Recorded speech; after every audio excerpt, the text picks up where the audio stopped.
Assalamualaikum warahmatullahi wabarakatuh.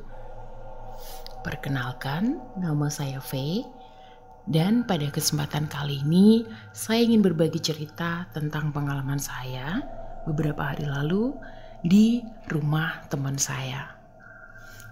Jadi awal ceritanya di kampung saya ya, di desa saya itu setiap malam Jumat akan diadakan acara pengajian rutin ya. Jadi pengajian ibu-ibu gitu. Nah, pada hari itu saya janjian dengan teman saya namanya Itun untuk berangkat bareng. Nah, karena acaranya itu ba'da maghrib, ya biasanya sih jam 6 itu kita baru berangkat gitu. Karena saya janjian, jadi saya berangkat lebih awal karena harus ke tempatnya Itun dulu, ke tempat teman saya ini gitu. Jadi begitu adzan maghrib selesai, saya sholat, begitu selesai sholat saya langsung berangkat. Nah, berapa saat kemudian saya tiba di rumahnya Itun karena emang nggak terlalu jauh ya, masih satu desa lah gitu. Dan di sini saya akan kasih layout dari rumahnya Itun dulu. Jadi Itun ini tinggal di rumah mertuanya, dan mertuanya ini orang yang cukup berada pada masanya gitu. Bangunan rumahnya itu masih pakai bangunan lawas yang rumahnya itu di dalam ya, di belakang gitu. Nah, di depan rumahnya itu ada pendoponya gitu, pendopo. Terus di tengah pendopo itu ada satu set kursi kayu gitu. Jadi biasanya sih dipakai kalau misalnya warga sekitar gitu ada acara yang ngumpul warga tuh, biasanya di pendopo ini dipakai gitu ya. Jadi kalau misalnya aku mau masuk ke tempatnya Itun ya, aku harus melewati pendopo ini dulu karena pendoponya itu di depan rumahnya gitu loh, segede rumahnya pendoponya itu, jadi gede banget. Nah, begitu sampai, jadi aku sampai di tempat Itun itu belum ada jam 6 dan belum gelap banget ya, jadi masih temaram gitu loh. Kalau dibilang gelap juga belum gelap banget, tapi juga udah nggak terang gitu, jadi masih remang-remang gitu cahayanya, sisa-sisa cahaya dari sore. Nah, di situ udah tuh aku turun dari motor, terus aku ngelewatin pendopo itu sepi banget ya, karena mungkin aku pikir ya karena maghrib gitu kan. Udah akhirnya aku ngelewatin pendopo itu, ngelewatin kursi-kursi itu, terus sampailah di depan pintunya dia nih, pintu rumah. Nah, di situ aku ketok berapa kali, aku panggil Tun gitu, salam, terus aku panggil tuh nggak ada. Ya, dan itu aku sempat nunggu beberapa saat gitu. Aku ketok lagi dan masih nggak ada respon juga. Akhirnya aku sempat ngomel ya, maksudnya ngomel tuh kayak yang, ini anak katanya ngajak buru-buru deh, kenapa malah ngilang gitu. Maksudnya gue udah datang ke sini, dianya kemana gitu. Aku sempat ngomel dalam hati kayak gitu. Nah, berhubung udah aku ketok berapa kali nggak ada sautan, udah aku mau balik nih. Aku putar badan, jadi dari tadinya madep pintu gitu, aku madep ke pendopo. Nah, ternyata begitu aku madep pendopo, aku melihat Itun duduk di kursi yang aku bilang satu set meja kursi itu. Tapi dia belum siap-siap gitu. Dia masih pakai daster gitu. Terus ya pokoknya setelan dia di rumah banget lah, yang ya aku tahu gitu dia memang ada baju ini nih gitu. Karena emang aku ditemenan lama sama dia kan, sama sahabat gitu. Tapi ya itu, dia itu belum siap-siap, jadi dia masih pakai daster, terus rambutnya juga masih dicepol gitu tapi agak berantakan, jadi cepolannya udah nggak rapi gitu loh, udah kayak beberapa tuh udah tergerai gitu. Terus dia duduk di situ. Tadi aku perasaan pas lewat situ aku nggak lihat dia deh gitu, cuman ya mungkin dia baru datang atau gimana gitu kan. Terus ya udah dong, karena aku juga agak kesel juga karena udah ketok-ketok berapa kali dia nggak nyaut. Aku datangin dia posisi nggak nunduk ya, jadi kayak madep ke depan tapi mungkin kosong ya, aku nggak tahu karena aku nggak tahu apa yang dilihat di depan, tapi dia nggak nunduk, jadi dia posisinya ya madep ke depan aja gitu, tapi nggak madep ke aku ya.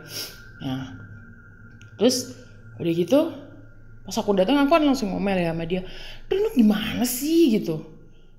Ini bahasa Indonesianya aja ya langsung, pokoknya intinya aku ngomong kayak yang gimana sih, katanya tadi suruh buru-buru, malah kamu jam segini belum siap-siap, astaga masih pakai daster pula, jadi nggak sih kita nih gitu kan. Aku kan ngomel-ngomel kayak gitu karena ya emang ya udah waktunya berangkat gitu, kenapa dia masih kayak gitu. Terus dia tuh nggak jawab, dia sempat ngelihat ke aku kayak ngelirik gitu, bukan ngelirik sih ya, noleh pelan gitu loh, tapi cuma nggak ngomong apa-apa, tapi dia noleh sempat ngelihat kita, sempat beradu pandang sesaat gitu, terus balik lagi dia ke arah pandangan semula.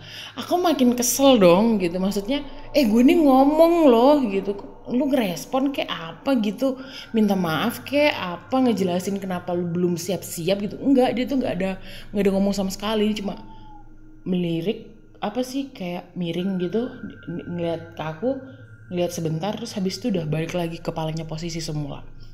Nah udah tuh aku masih lagi kesel, HP ku bunyi. Nah HP ku ini aku kebiasaan aku taruh di apa ya kalau dibilangnya ya, di laci motor matic itu loh, di sebelahnya kunci motor. Nah aku selalu taruh di situ, kebiasaanku. Aku denger tuh HP ku bunyi, terus aku bilang bentar aku mau ambil HP dulu kataku. Udah tuh aku ngelewatin dia, aku ke tempat motorku. Jadi motorku tuh parkir tepat di depan pendopo, jadi madep ke pendopo gitu. Nah begitu di situ aku posisi ngambilnya itu nggak dari samping motor, jadi aku ngambilnya dari depan nih, dari depan motor, langsung aku tanganku ngeraih gitu kan, ngeraih ke ini apa namanya, ke saku, ke laci motor. Udah pas aku lihat kok yang telepon nomornya Idun ya gitu. Terus aku sempat mikir apa jangan-jangan HP-nya dia jatuh ya gitu. Nggak tahu ya, maksudnya aku mikirnya seketika itu, kenapa aku mikirnya mungkin HP dia jatuh, terus si orang yang nemuin ngelihat ada kontak aku yang terakhir dihubungin, makanya dia ngubungin aku. Saat itu seketika aku berpikirnya seperti itu. Terus aku sempat sebentar untuk noleh ke Idun yang aku lihat tadi ada di pendopo, dan dia masih ada di situ dengan posisi yang sama. Terus akhirnya aku coba angkat kan telepon ini. Pas begitu aku angkat, langsung ngomel-ngomel tuh, kedengeran orang ngomel, kamu gimana sih, katanya mau cepetan berangkat sampai jam segini belum nyampe gini. Terus aku bilang, lah Dun, ini seriusan lu gitu. Ya iyalah, gue emang siapa lagi gitu, dia gitu kan. Dia balik ngomel gitu, dia balik ngomel ke aku. Terus emang kamu di mana, kataku. Aku tuh udah nungguin di rumah mami dari tadi, kata dia. Karena kan aku harus nitipin si kecil dulu. Jadi Idun kan masih punya anak baby nih. Karena gak mungkin juga kan mau diajak ke pengajian, takutnya rewel atau gimana. Jadi setiap ke pengajian itu dititipin dulu ke tempat mamihnya dia. Karena di tempat mertuanya ini itu cuman ada mertua laki-laki gitu. Jadi takutnya gak bisa ngurusin gitu. Jadi setiap kali mau ada acara pasti ditaruh di tempat tempat mamanya dia sendiri gitu. Kan aku udah bilang tadi, kan aku udah WA, kata dia, aku tungguin di tempat mami, katanya. Nah gue gak ngecek HP, kataku. Udah nih, untuk sesaat ketika aku ngobrol dan berdebat sama Idun, aku melupakan sosok yang tadi. Tapi begitu tuh, ya udah kalau gitu lu cepetan kesini, gue tungguin. Udah jam berapa nih, kata si Idun kan. Terus oke ya udah aku ke situ gitu. Nah ini baru di detik ini gue baru, nah kalau Idun ini telepon, terus yang duduk di pendopo siapa gitu kan. Aku tuh diem ya, karena posisi aku masih tetap madep ke motor, jadi posisi aku ngebelakangin dia ya. Aku ngebelakangin dia, terus aku tuh mikir kayak, aduh posisiku tuh nggak enak gitu. Maksudnya kalau misal posisinya aku udah di atas motor, otomatis gue bisa langsung cabut, udah muter, udah cabut gitu. Masalahnya ini kan aku posisi lagi di depan motor nih, jadi bener-bener di depannya motor, enggak posisi naik motor ya, di depannya motor. Yang otomatis untuk misalnya aku harus naik ke motor, aku harus muter dulu ke samping baru naik motor. Dan ketika aku naik motor ini kan berarti nanti aku madep ke arah pendopo, ke arah si Idun yang tadi aku lihat gitu. Aku mikir ya kayak, aduh gimana ya, itu tuh bingung banget aku harus ngapain. Terus akhirnya terlintas di benakku tuh kayak yang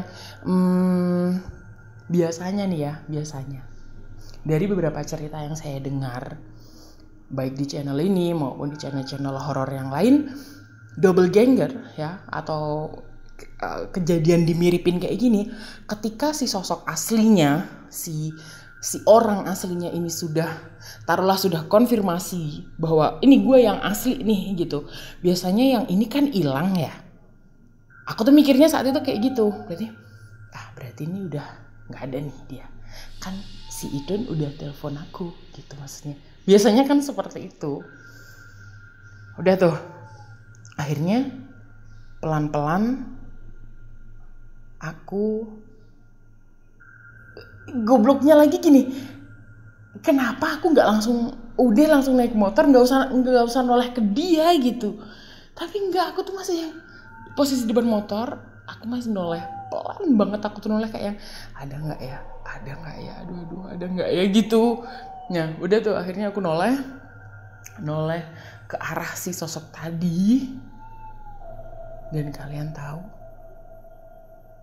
dia masih ada di sana dengan posisi yang sama, tapi dia menoleh ke arah saya, nyengir dan tertawa cekikikan. Dan kalian tahu dia bilang apa? Aku sih neng kene, aku ranyanti, aku sih neng kene. Dan itu diulang berapa kali, yang artinya aku masih di sini, aku gak kemana-mana gitu. Itu kayak apa sih, kayak dia tuh yang ngecengin aku gitu loh, kayak yang aku tuh masih di sini loh, dikiranya aku hilang ya, kayak gitu. Gue bingung dong. Terus astagfirullahaladzim, langsung udah aku tuh berusaha langsung merem tuh sambil mundur pelan. Aku nggak mau lihat dia, aku mundur pelan, muter ke arah motor, langsung ngambil kunci motor terus sudah dimasukin motor. Aku nggak berani ngangkat kepala, jadi aku nunduk aja selama aku pindah ke motor terus masukin kunci motor itu. Aku nunduk aja, udah nunduk. Terus habis itu udah nyalain motor, dan alhamdulillahnya nggak kayak di adegan di sinetron ya, yang di starter nggak bisa gitu, enggak. Alhamdulillahnya langsung bisa juga, dan aku langsung muter.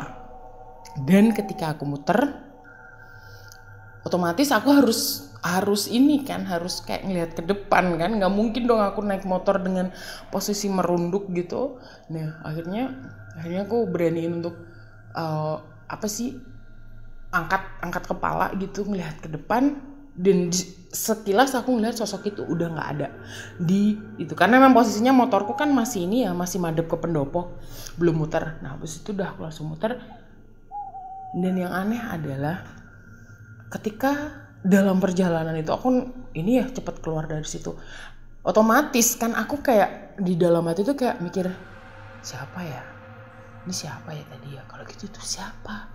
Kalau gini di rumah maminya, kan pertanyaan itu pasti ada gitu, pasti terlintas di otak saya gitu.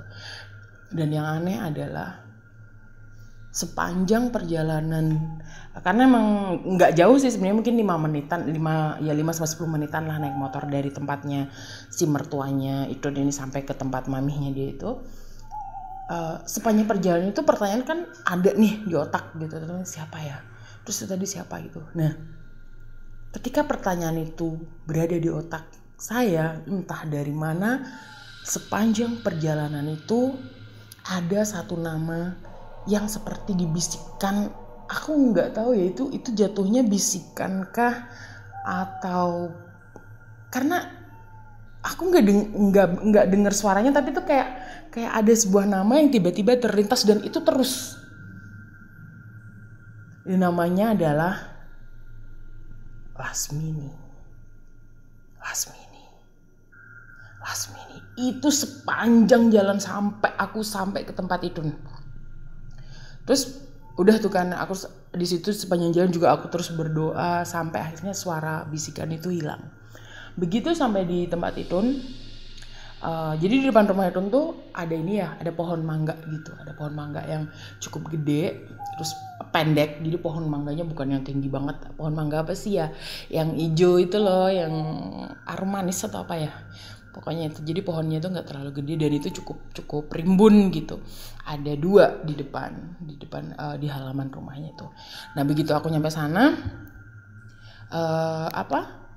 aku turun dari motor, dan yang bikin aku shock sekali lagi, entah kenapa ya, mungkin karena emang itu malam Jumat atau gimana, aku nggak paham. Ketika aku jalan, jadi motornya aku parkir di nggak terlalu mepet sama teras gitu, agak di sana gitu. Begitu aku turun dari motor, jadi ini ada dahan yang agak pendek. Jadi misalnya berbuah tuh aku ngeraih pakai tangan aja tuh bisa gitu. Dan ketika aku hampir melewati dahan itu, bang, ada kaki yang terjuntai, dan aku nggak tahu itu punya siapa karena bagian atasnya tuh nggak kelihatan karena itu rimbun. Tapi bener literally itu kaki pucat.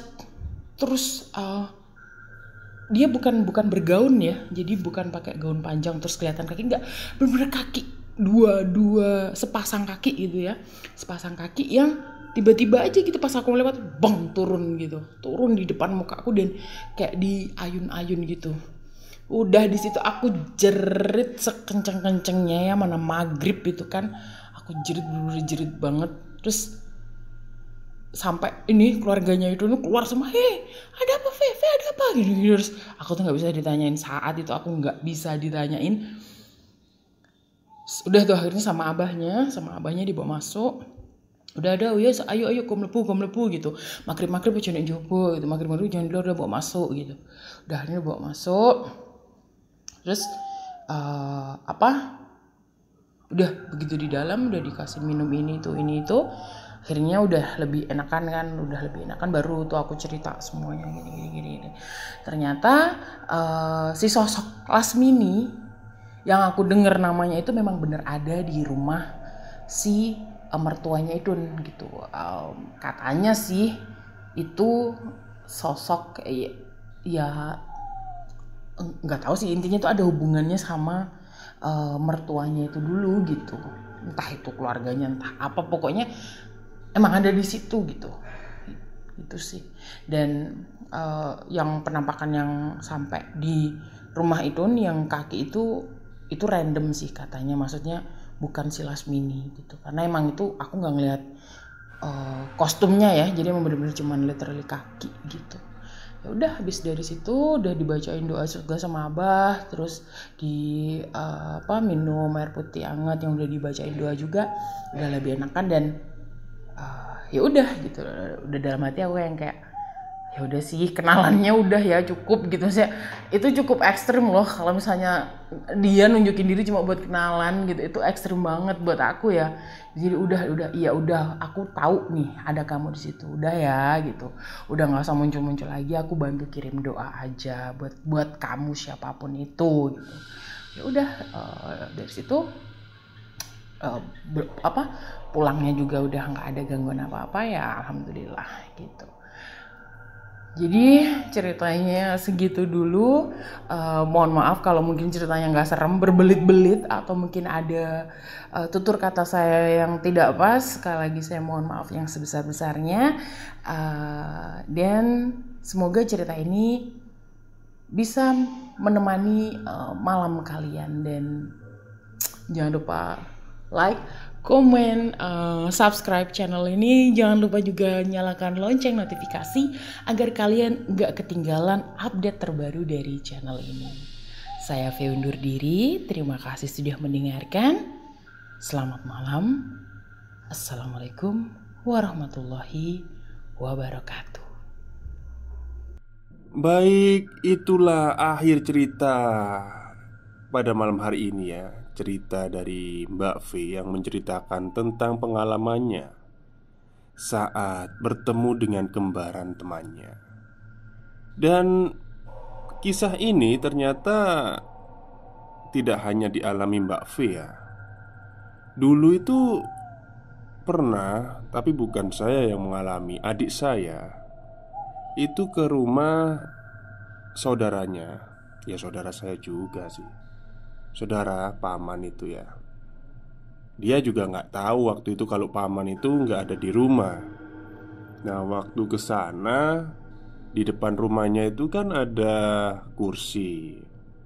Ya biasalah kayak kursi tamu gitu. Dan keadaan rumah waktu itu remang-remang. Si adik ini niatnya ini mau nganterin kayak berkat gitu ya. Kan kita habis ada hajatan gitu, nganterin berkat ke sana. Dan ternyata nggak, waktu ketemu dia terus salaman ya salim gitu, terus ngasih berkat tapi dia diem aja gitu, nggak ada jawaban apa-apa. Akhirnya si adik ini pamit. Terus ternyata besoknya itu paman itu ngomong, Kok kok apa itu namanya, berkatnya nggak disimpan aja, dibuat di rumah sendiri. Kok ditaruh di apa teras rumah gitu. Nah kan si adik kan kaget, wong yang apa nerima kan paman gitu, ternyata bukan paman gitu.